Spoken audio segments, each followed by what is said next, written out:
Hey everyone, after a long vacation আমি আবার জাহাজে জয়েন করতেছি।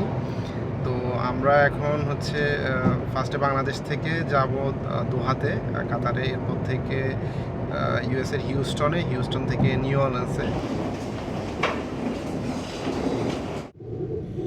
চলে যাচ্ছি কয়েক মাসের জন্য। এই যে আমার ঢাকা শহর দেখা যাচ্ছে। আমরা ফ্লাই করছি রাত 4:20-এর দিকে এরকম। তো ঢাকা শহরটা অনেক মিস করব। প্রায় 8 মাসের মতো ছিলাম। আমরা হচ্ছে এখন বাংলাদেশ থেকে ইন্ডিয়ার বর্ডার দিয়ে যাচ্ছি আর কি। আর সানসেটটা অনেক বেশি সুন্দর ছিল। মানে আমরা হচ্ছে এখন টাইম চেঞ্জ হচ্ছে, শুধু উল্টা যাচ্ছি আর কি। একটু পরে আমাদের ব্রেকফাস্ট দিবে।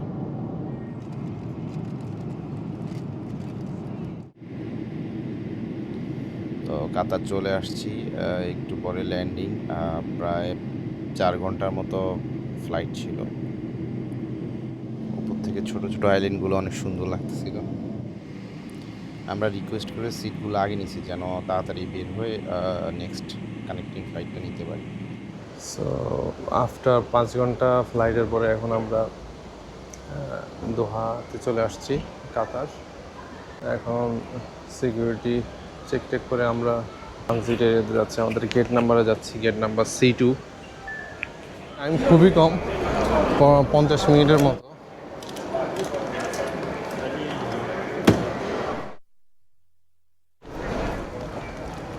মেরিনাস লাউঞ্জে যাওয়া হয় নাই, মানে প্রত্যেকবারই হচ্ছে একদম শর্ট ট্রানজিট ছিল, লাইক 1 ঘন্টার মতো।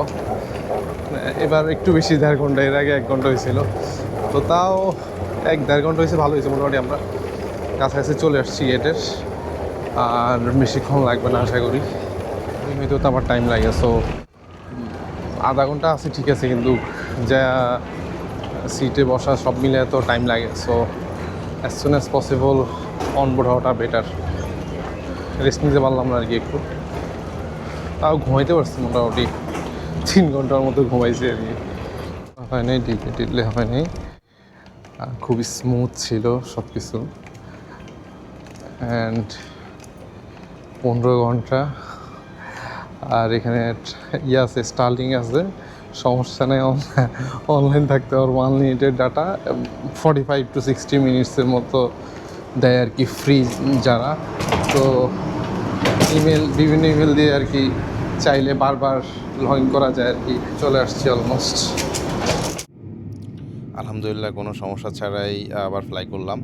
তো বোর্ডিং হওয়ার আগে আমি অবশ্যই চেক করছি, যে বলছি যে আমাদের লাগেজগুলো কি অনবোর্ড হয়েছে কি না। বিকজ আমি এক জাহাজে এরকম নেদারল্যান্ডসের রটারডামে জয়েন করছিলাম, তখন আমাদের অনেকের লাগেজ হারাই গেছিলো, বিকজ হজের টাইম ছিল। তো সো 1 ঘন্টা ট্রানজিট ছিল এরকম কাতারে। পরে ওই লাগেজ, আমার একটা মেইন লাগেজ এখনও পাই, মানে এরপর আর পাওয়াই যায় না, পুরোপুরি হারাই গেছে আর কি। এরপর থেকে আমি লাগেজের মধ্যে লোকেশন ট্র্যাকার দিয়ে রাখি আর কি। এটা হচ্ছে আর কি কেবিন ক্রুদের রেস্ট করার প্লেস। এখানে মানে ইয়েটা খুললে, দরজাটা খুললে ভিতরে ওরা ঘুমায় আর কি।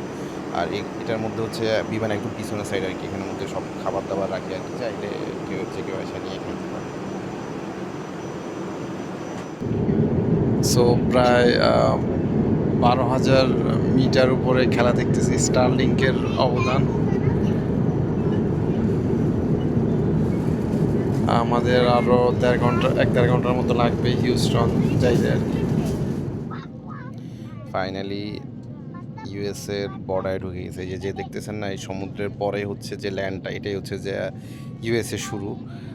মানে বসতে বসতে পুরা কোমর টোমর সব ব্যথা হয়ে গেছে প্রায়। মানে আমি অনেকবার হাঁটছি বের হয়ে হয়ে, তাও কি মানে এক জায়গায় কতক্ষণ বসে থাকা যায়, পুরা বিরক্তিকর লাগে। এই জন্য ইউএসএ ফ্লাইট।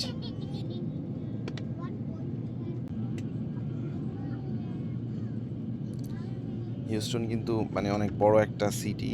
এটা কিন্তু অনেক বড় একটা জায়গা, মানে অনেক কমার্শিয়াল আর কি। অনেক সুন্দর লাগতেছিল উপর থেকে, মানে সিটিটা দেখতে।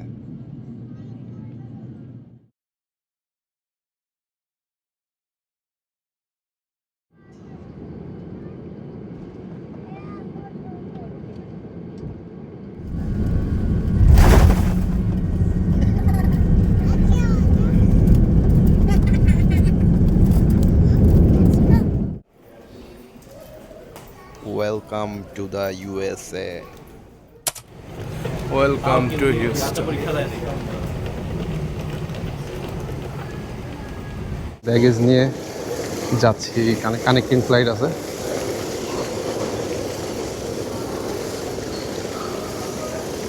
হিউস্টন থেকে তারপরে আমরা যাব নিউ অর্লিন্সের দিকে। অনেকক্ষণ ওয়েট করেছিল আমাদেরকে ইমিগ্রেশনে যে ভেরিফাই করার জন্য, যেহেতু ফার্স্ট টাইম আমরা তিনজনই সাইন অন করছি। সাইন আপ করছিলাম 2বার, আমি সাইন অন করা হয়নি।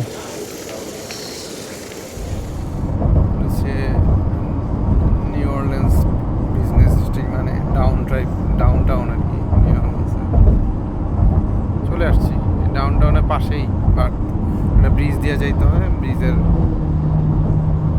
পাশে। রাত প্রায় 12টার বেশি বাজে, শিপে যেতে হয়তো রাত 1টা বাজতে পারে। সো এই ব্রিজ পার হইলেই হচ্ছে আমাদের পোর্ট শিপ আর কি।